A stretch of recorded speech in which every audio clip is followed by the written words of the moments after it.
Hi, my name is Matthew Martinez, and I am going to be discussing the United States healthcare system.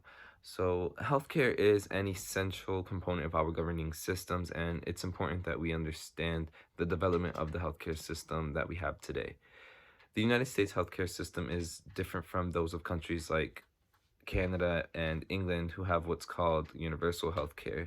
Instead, the US is a democracy that has been developed on the basis of capitalism. The US healthcare system is comprised of two different types of healthcare insurance that have many subsystems within them, and these two types of insurance are known as public and private. I'm going to discuss the roles that each of these sectors of insurance play within the United States healthcare system. Now, I'm going to start off with how the public and private sectors of insurance came to be, and it's important to note that the development of these systems in order to understand why it is imperative that we have the best systems in place, and it's to ensure that you, the individual, is provided with the best coverage options available. As of 2018, close to 92% of the American population was estimated to be insured.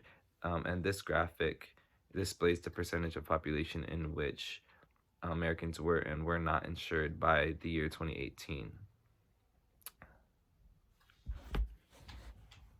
So, private insurance has played a huge role in the history of health coverage within the US since around the 1920s.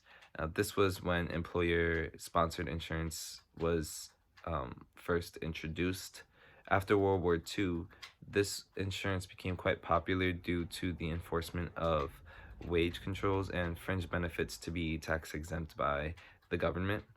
And by 2018, over half of the United States population was actually covered by employer sponsored insurance. The benefits in private health plans vary.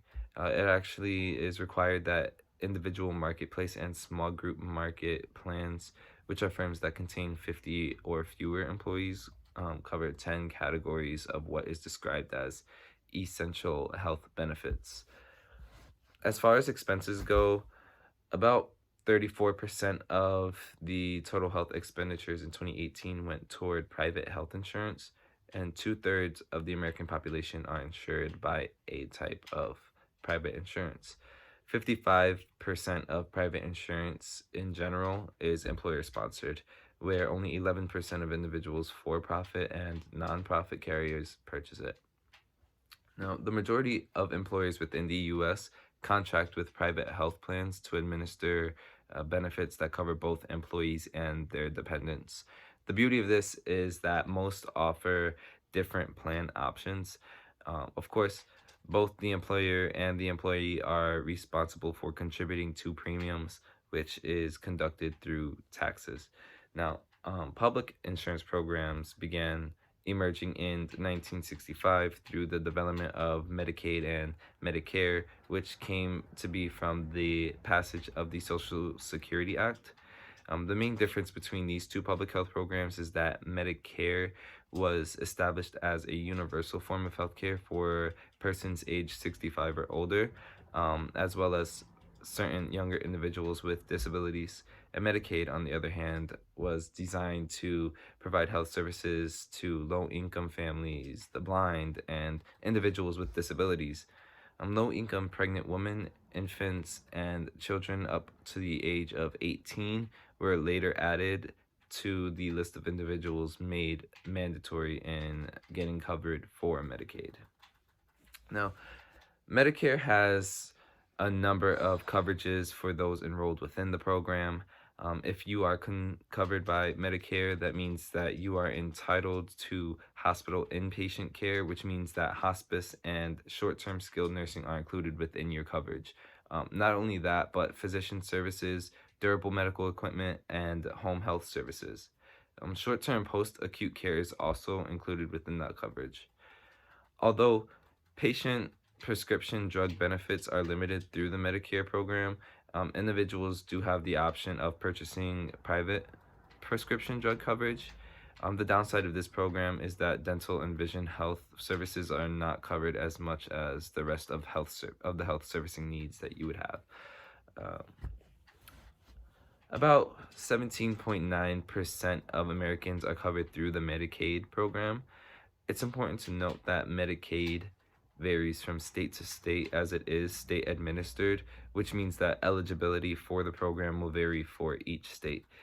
It is actually a requirement for individuals covered by Medicaid to apply, re-enroll, and recertify annually as a means of establishing eligibility based on household income.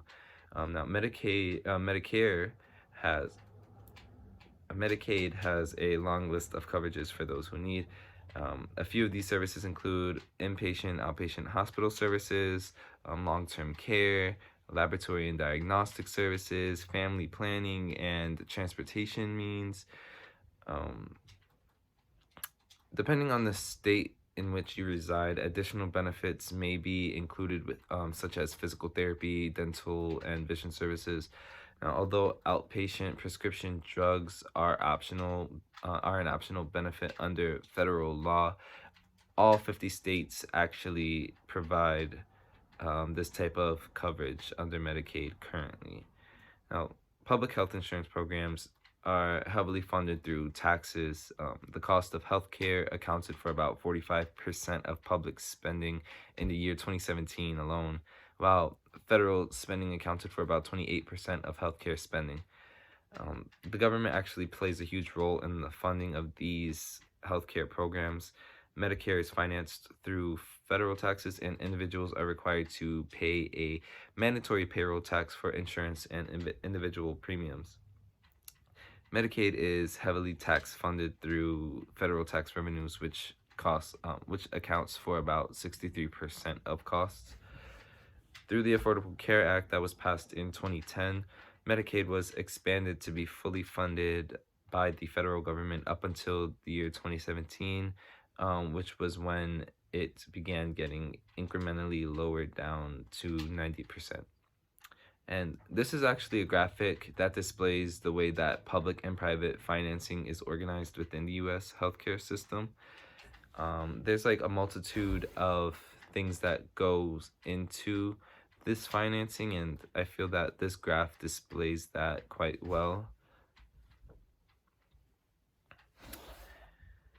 There's a lot more that goes into the actual systems themselves, but I hope that this information helps further educate you all on healthcare within the United States. Thank you.